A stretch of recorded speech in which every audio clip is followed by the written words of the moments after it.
Not long ago, my son and daughter-in-law got a Venus flytrap. I got online to find out a little bit more about carnivorous plants, and I discovered Sundew plants. I already knew a little bit about them, but the more I read, the more I wanted to know. I finally convinced myself to buy one. For about $13, including shipping, I found a Cape Sundew plant. The reason I decided to get this one is because it's one of the hardier species. Two things convinced me to get one. I read that the University of British Columbia used them in greenhouses to control fungus gnats. They called it an effective and fascinating management tool. And the second thing is Charles Darwin loved Sundew plants. He said about Sundew plants, "I care more about Drosera than the origin of all species of the world." I figured if it can kill fungus gnats and Charles Darwin loved them, it's good enough for me. Before I put it in a pot, let's just take a close look at one of the leaves so you can see the part that catches the insects.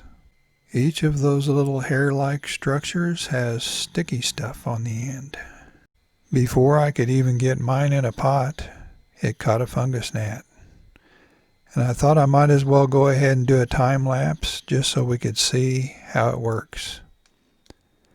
It took several hours for this small bit of motion, but as you can see, those little hair-like structures with the sticky stuff start to wrap around the fungus gnat. And eventually the plant will digest that food. At first, I thought it might be beginner's luck, but I soon found out that the fungus gnats seem to be attracted to the leaves. I was able to get several time-lapse views of fungus gnats being caught, and it seemed like every time I noticed a fungus gnat buzzing around, before long it would show up on one of the leaves.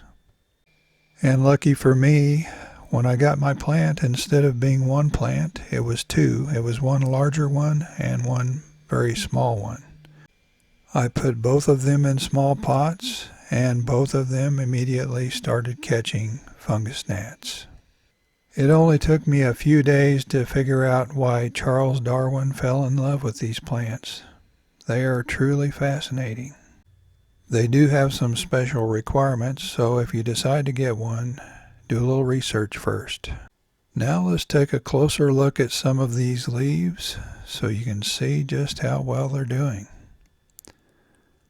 Some of the older leaves are just getting covered with fungus gnats, and some of them have 5 or 6 on each leaf, as you can see on this one. And then some of the newer leaves just have a couple. That's my smaller plant. Now let's look at the larger one. For some odd reason, it seems like the smaller plant actually catches more fungus gnats than the larger one. You can probably get a better idea of what the hair-like structures look like on this one. If you've ever grown a Sundew plant, be sure and let us know what you think of them down in the comments. And if you're just now finding this channel and you haven't subscribed yet, please subscribe. We'll see you next time.